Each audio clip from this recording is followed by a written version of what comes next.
I'm from England, and from a county east of London called Essex. And I don't really come from a religious family. No, they were very slightly nominally Christian, but absolutely not practicing. At least I have no recollection. So it's basically a secular family in England.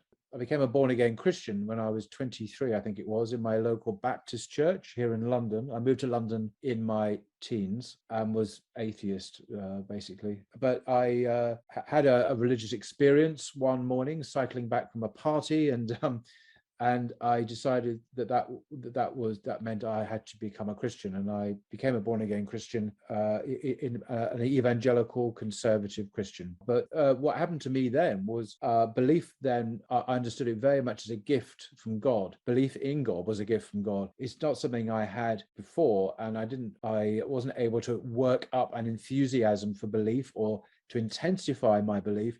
It's something that was given to me as a result of a specific prayer I uttered. And then I became firmly convinced in the existence of God. And that's always remained with me since. My first encounter with real Islam, rather than what the media tell me, was in my local mosque, Regent's Park Mosque, which I still go to. I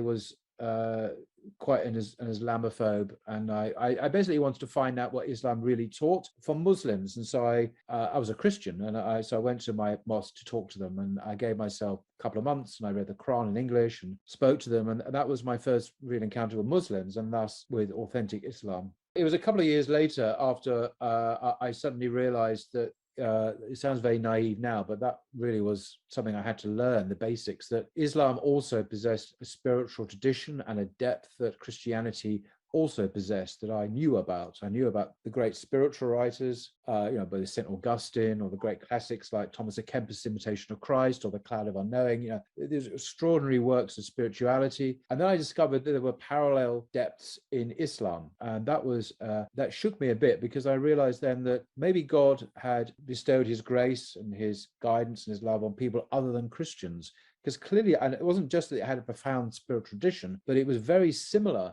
in many ways to the Christian tradition at that level of great depth.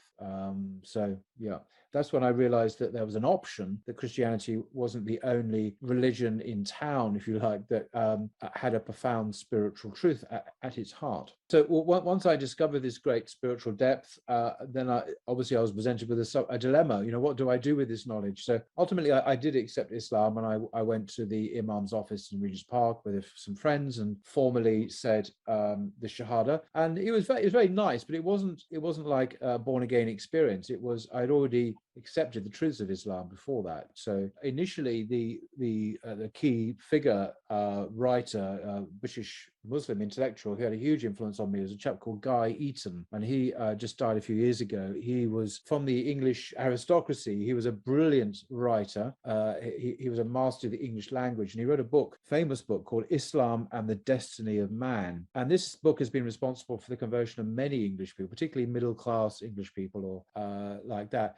And it worked its magic on me. And he was a Muslim and a diplomat. He became a British diplomat. And he was a Muslim for 50 years when he sadly passed away in his 80s. So he was my mentor at first. I mean, although I still value that book, I wouldn't agree with some of the things he now says in that book. And he was a perennialist, for example. And that's not a view I've ever held. But nevertheless, he was the gateway, and someone because he was English, I understood where he was coming from, and yet he was equally at home and familiar with the world of Islam. And so he was a great bridge, a conduit from one to the other, through which I traveled over. So many other people in Britain, British people become Muslims. Some of them become quite hardcore Salafis, for example. I didn't. I became a Sufi, and only appreciated real Salafism much, much later. So so he was probably the biggest single influence of that time. But there've been many people who have influenced me since then. I'm wary of kind of general advice these days. And people say to me, give me a good book to read about the Bible or Christianity. I'm thinking, well, I need to know more. I need to know, is this for you? I need to know their education level, their level of interest. Do they want something more academic or more popular? And so on. There are lots of questions I would need to ask before I recommend a book, for example, or even a YouTube channel. And in the same way with books about Islam, I would want to find more about the person who was asking that question. For example, if I was talking to a Cambridge undergraduate, and I know one or two of them these days, who wants to find out more about Islam, I would certainly recommend some kinds of books and not others. You've got to tailor the recommendation to the person, their education level, their background, even their gender, even their age. A 15-year-old is different from a 50-year-old. It's just the realities of life. I think one of the things that's distinctive about Islam, which attracts me, is it provides a holistic way of life. So it's not just, when Christianity does this too, provides a spiritual path, but it also provides a holistic understanding of life. So the political, for example, is an intrinsic part of Islam. Islamic governance is fundamental. It's wide-ranging, it's comprehensive.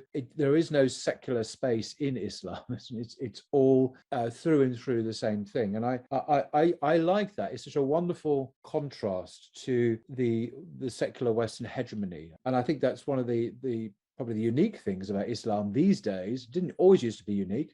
Christians weren't always secular. During Christendom, for example, Jews weren't always secular. When they were the Israelites in the Jewish Bible, they were not secular, far from it. But Islam is the only one left standing. So I think this comprehensive, holistic vision of life that's integrated and yet not totalitarian. And this is a paradox that might be difficult for some to grasp because it's not totalitarian. It is one of the most fascinating and attractive facets of Islam, I think, for me. The favorite thing about Allah was the same thing, the favorite thing about Allah when I was a Christian. This may sound a bit odd, but I'm reminded of the parables of Jesus or Isa in the Gospels, particularly Luke's Gospel. And these parallels are very Islamic, and you find the same teaching in Hadith, you find the same teaching in the Quran. And it's to do with a God a God of grace, a God of love, who redeems, who calls people back to himself. And this is part of the truth that is still in Christianity. There are arguably a lot of things that have changed and corrupt in Christianity, and that is something that obviously exists in Islam as well. So it's not unique to Islam, but because it's not unique to Muhammad, upon him be peace. It was a facet of all the prophets of God. Obviously, Moses was sent to the Israelites. Jesus was sent to he was sent to the Jews as well. But this is something that is shared with all the prophets of God, not just what we would call Islam today as the final dispensation. I don't like privileging one bit of the Quran over the other. They're all potentially favorites at one time or another, I suppose. But it's Surah Ikhlas, sincerity. It's the oneness of God, and it's such a profound and concise statement of Islamic monotheism, and also as an implied critique, or there is a critique of.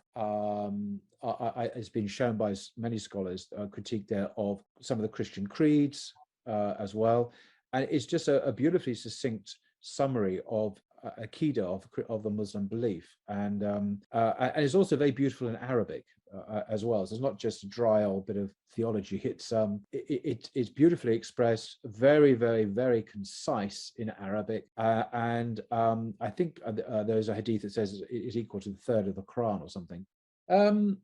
I think I'm just passionate about the truth. It's not that, I must do dawah. It's I'm just passionate about the truth. And there's so much in the riches of the Islamic tradition that is really worth not just talking about, but defending or sharing with people. So it's because I almost enjoy it. It's if you've got back to a parable in the Gospels, in the Christian, the parable of the kingdom of God. If a man discovers a pearl in the field, and this is a metaphor for the kingdom of God, and he sells everything that he has to acquire this pearl. And there's a similar sense in Islam as well, which is essentially the same. It's the same spiritual message, really. That if you discover a pearl, what do? I like to say other people, look, sell all you've got, because all the stuff of the dunya for this pearl, because it's worth it. The pearls, it's beautiful, it endures, is of great preciousness and price. So that would be my motivation, from the sheer amazingness of it, rather than any kind of imperative that one must do dawah. I would hope from my meeting with God that he will, in his grace, overlook my blunders and faults and the mistakes that I've made, that his mercy will triumph over his wrath. شكرا يا ربي شكرا هديت قلبي شكرا نورت دربي شكرا شكرا يا رب